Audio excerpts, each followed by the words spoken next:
Hello, welcome to a short lecture on reading text files using scala.io.source. The ability to use files is fairly essential for a lot of programs because once a program terminates, it loses everything, so you need to be able to write data out to files so that you can load it in again later. It's also nice to be able to read files in just so that you can get a lot of different data into your programs, things that you don't necessarily want to type into the source code itself. So we'll start off using the REPL to look at how we can do this. Now, as was mentioned, the type we're going to use is scala.io.source. Now that's a fairly long name. What this says is that there is a type called source which is located in a package scala.io. And because I don't want to have to type in that long name all the time, I am actually going to use an import statement which tells Scala that if it can't find something, it should go look in a particular location. And I am going to import scala.io.source. The advantage of that is that from that point on, I can just refer to it as source. You can also put import statements in your scripts so that you can use shorter names for things. Now, when I want to get the source for a file, when I want to read in some data from a file, I can do something like, I'm going to call the from file method. So let's go ahead and let's make ourselves a source. Now note that if I hadn't done the import, I would have had to type in scala.io.source there. And I give it the name of a file. We'll start with a little file that I happen to have sitting in this directory called matrix.txt. Now you can see what this gives us back is actually something called a buffered source, which is also inside of scala.io. Buffered source just does a little bit of extra processing because reading from disks is a slow thing to do, so that it speeds things up so that everything is read in big chunks. The more interesting aspect of this is over where it says non-empty iterator. An iterator is much like a list or an array. It is you can think of it as a sequence with one major difference. It is a sequence that is consumed when you use it. So we can call the methods that we're used to using on list and array. For example, I can take source and call mkstring on it, which will read everything in, and I wind up getting a string. This is the contents of the file. However, unlike a list or an array, if I now look at the source, you see there is a change. Now I have an empty iterator. As I read things in the first time, they were consumed and they are no longer there for me to read. And that winds up being significant to us in what we are going to do here. So, in order to get this back, I'm going to open the file again. Iterators themselves are really based upon two methods, one called hasNext and the other called next. So while the source still has stuff in it, I can call hasNext and it tells me true because there is stuff there to read. I can call next to get the next value. And we see that we get a single character of 0. If we call it again, we get a character of point, and if we call it again, we get a character of 5. And you can see those are indeed the first 3 characters here. It turns out that the source itself is an iterator of care. And so every time that the values in it are single characters. Technically, you can use that to do whatever you want, but most of the time it is helpful to have whole lines. For example, I don't want single characters here. I would like to have, actually I'd really like to have these individual numbers, but if I get the whole line, I know how to split it apart and get the numbers off of it. So there is a method on the source. Let's go ahead and let's refresh our source. There's a method on source called getLines. So let's put that in a variable called lines. When we call that, once again, we have a non-empty iterator here, but this time it's an iterator of string. And so when I call lines.next, I get the entire first line. I call it again, I get another line. Just to demonstrate, there is still something else there, but if I pull it off and then I check has next, it's false, and lines is empty. Okay, so here you can see that we can use the source to read out the contents of a file. You can use next and has next, but because it is like a sequence and we can use all the other methods that we're used to using on sequences, there are often easier ways for us to interact with it. So to really demonstrate this, we want to write some scripts. So first, let's go ahead and do simple reading.scala. I'm going to put my import statement up here so that I can use the short name, source. And I want to, there are two different things I want to do. It turns out I have not only the matrix file in here, I also have a file for a box score from a San Antonio Spurs basketball game. And so I want to show how we can read in each of those and get them into a format that might be reasonably useful to us. So we'll start with the matrix. Now, well, I'm going to call this matrix source because I'm actually going to have two sources in this file. Equals source dot from file, and the name of this file is matrix.txt. So I put that in there. I am going to get the lines from that.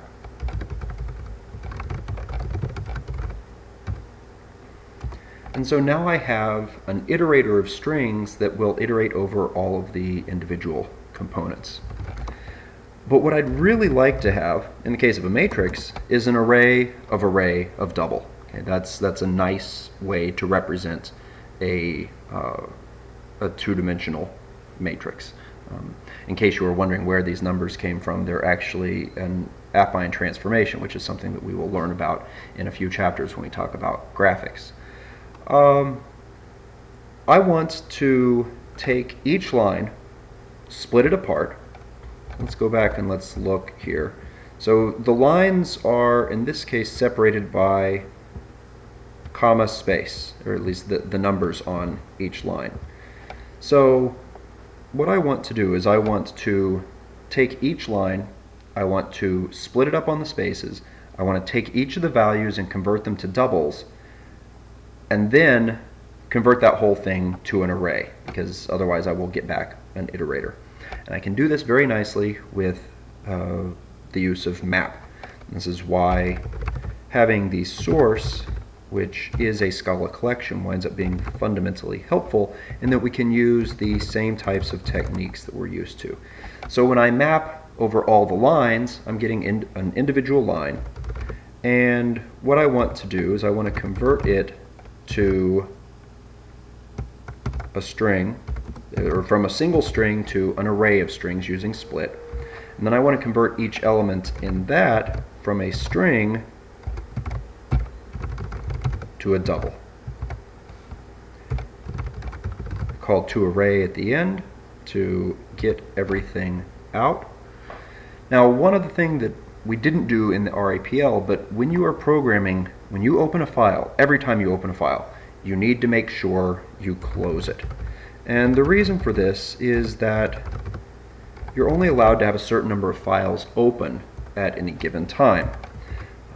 Now, you can't close the file before you're done using it. In this case, this line right here, I'm still using matrix lines, and it is the iterator. Had I closed before this line, we'd wind up having problems with that. We can put in a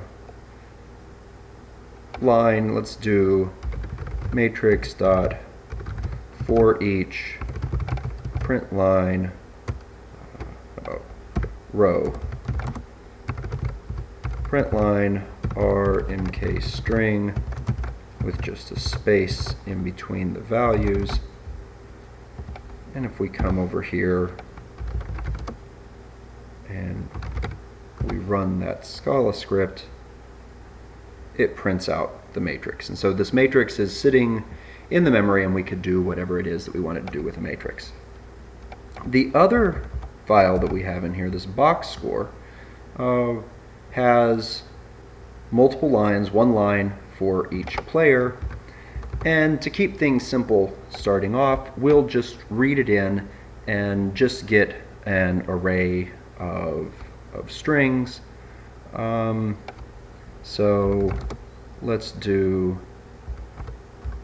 how about we call it the score source dot from file of box score dot txt. Do not leave off our double quotes so that I don't forget it. I'm actually going to go ahead and put in the call to close. I'll have to make sure that everything that uses it comes before that line, but that's better than forgetting to close it off. So score lines equals score source dot get lines. And what I can do here, I'll say that box score is equal to score lines dot map line goes to line dot split on, and over here it is worth going into VI to note that, notice that that's a single keystroke, so is that. These are separated, unfortunately that one. Okay, yeah, all of these are separated by tabs, okay, not by spaces. And that winds up being significant because as we are, well, we'll see.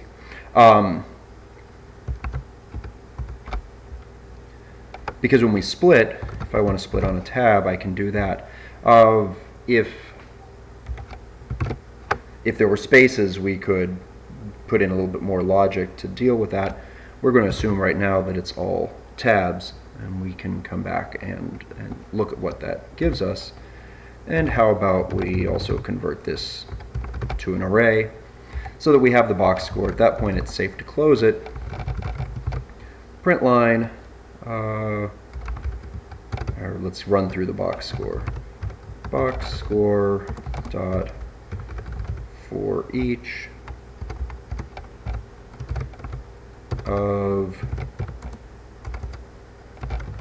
player print line. Just so that we can make sure we see this, player.mk string.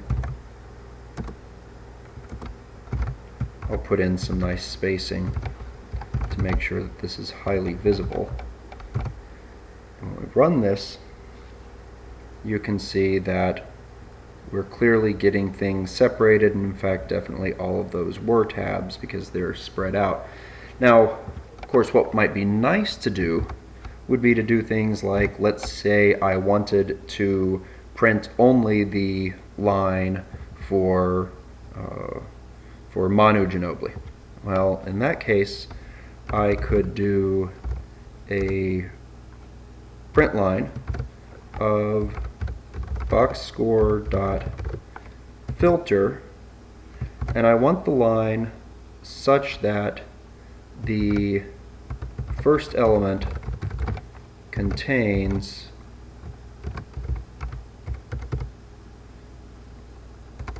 Ginobili. Okay, now that's going to be an array, so, or when I filter the array, I get back an array of arrays. So I will pull off the 0th element and then do a make string with spaces in between it. Let's check, make sure that we have that all nice and happy, and you'll notice that Ginobili printed out here at the bottom. What if I want to know the total number of points scored in this game? Well, the last value winds up being points. We could count 0, 1, 2, 3, 4, 5, 6, 7, 8, 9, 10, 11, 12, 13. It's sub 14. We could also get that by finding the length, so val calls equals box score sub 0 dot length. So then calls minus 1 would be the last one. And if I want to know the total points in this, val total points equals, I want to run through the box score, and I want to pull out just the last element, calls minus 1, and then I want to sum those up.